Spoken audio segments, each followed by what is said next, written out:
Sa video na ito ay pag-uusapan po natin ang sinasabing paborito ni XRP na falling wedge patterns at kung paano po ito maaring magdala ng bagong all-time high para sa presyo ni XRP. Ayon po kay Crypto Wizard, isang kilalang crypto market analyst, ang kasalukuyang falling wedge ay nagpapakita po ng malakas na potensyal para sa pag-angat ng presyo ni XRP patungo po sa presyong $4. Ngayon ay ano nga ba ang ibig sabihin ng mga patterns na ito? Paano po ito gumagana? At ano po ang maaring maging epekto nito para sa atin bilang mga Pinoy crypto traders or investors na interesado dito kay XRP? Kaya yan po ang siyang ating aalamin sa video na ito. Pero bago po tayo magpatuloy, ay nais ko lamang po munang bigyang linaw ang aking disclaimer kung saan ang nilalaman po ng video na ito ay hindi po ito isang financial advice. For education and information purposes lamang po ang layunin nito. Yan, para sa mga hindi po nakakaalam, ang falling wedge pattern ay isa po itong uri ng chart pattern sa technical analysis kung saan ang presyo po ng isang asset ay patuloy na bumababa ngunit sa mas maliit at mas maliit na range. Ayan. At sa huli, ito po ay nagre-resulta sa breakout o biglaang pagtaas ng presyo. Ayon po kay Crypto Wizard, si XRP ay tila may hilig sa ganitong klase ng pattern. Sa madaling salita ay tuwing nagkakaroon po ng falling wedge si XRP ay nagkakaroon din po ng positibong breakout na nagtutulak pataas sa kanyang presyo. Ngayon ay ano po ang kasalukuyang kalagayan ni XRP? Ayan, base po sa analysis, si XRP po ay bumubuo ng panibagong falling wedge pattern matapos po itong bumagsak mula sa kanyang 7-year high sa presyong $3.4 nitong nakalipas po na January 16, 2025. Ang presyo po nito ay bumaba sa $2.8 noong January 19 bago po ito muling bumalik sa $3.14. Sa ngayon, ang presyo po ni XRP ay nasa loob pa rin ng wedge structure na ito. Upang makuha ang breakout, kailangan pong maabot muli ang presyong $3.3. Isang maliit na pag-angat na 5% mula po sa kasalukuyang presyo. Dagdag pa rito, ayon po sa Commodity Channel Index or CCI, si XRP ay nasa oversold na kalagayan.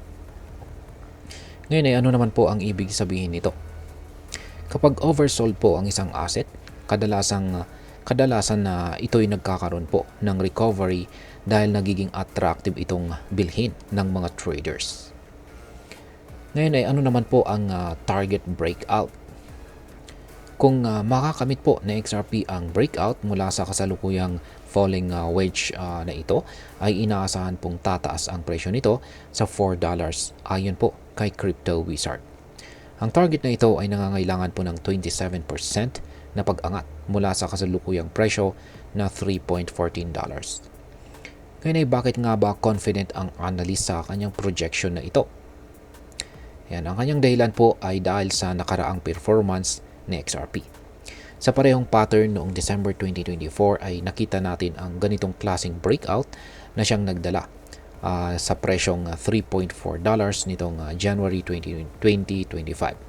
Kaya ang ganito pong consistent na behavior ni XRP sa wedge patterns ang nagiging basihan ng forecast na ito. Ngayon ay ano naman po ang sinasabi ng iba pang mga analyst? Yan, sapagkat hindi lamang po itong si Crypto Wizard ang may optimistic sa $4 na price target na ito. Kaya yan, meron ding ibang mga analyst. Katulad po ni Ginoong Ali Martinez. Yan, sinabi po niyang maabot na XRP ang presyong $4. Yan, kapag nabasag nito ang $2.6 na resistance. Kung saan ay nangyari na po kamakailan lamang. Yan, sunod dito kay Ginong Ali Martinez ay itong si Oscar Ramos naman. Inamin naman po niyang nag-accumulate siya ng XRP bago pa man maabot ang $4 na price target nito. At ang pangatlo rito ay si Luca. Ayan, napansin rin po niya ang bull flag pattern sa 2-hour chart ni XRP na isa rin pong bullish signal para sa presyo ni XRP. Ayan.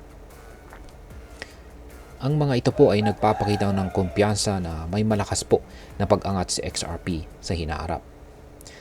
At ngayon ay ano naman po ang ibig sabihin ng pattern na ito para sa atin bilang mga Pinoy crypto traders at investors ni XRP. Ayan. Ang falling wedge pattern na ito ay nagbibigay po ng signal na malapit na ang breakout.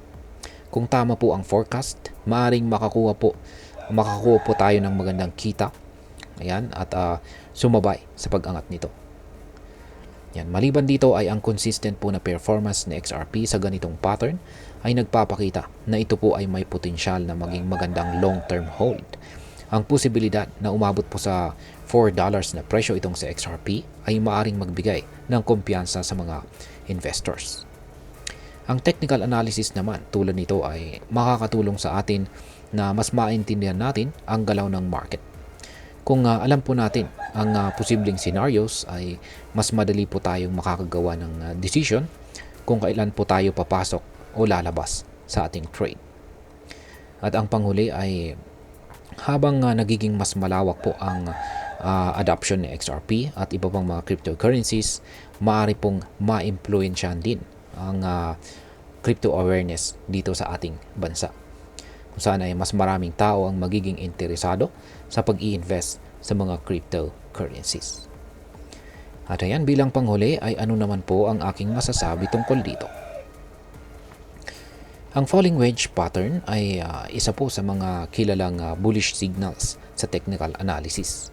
At ang nakaraang performance po ni XRP ay sumusuporta sa ideya na magkakaroon po ulit ng breakout. Gayunpaman ay tandaan natin na ang crypto market ay lubhang volatile. Mahalaga po ang tamang research at saka risk management bago po tayo mag-invest. Bilang isang Pinoy investor, magandang oportunidad po ito upang matuto ng mas maraming diskarte sa crypto trading. Ang paggamit po ng technical na analysis tulad po ng falling wedge ay isang mahalagang kasangkapan upang mas maging epektibo sa market.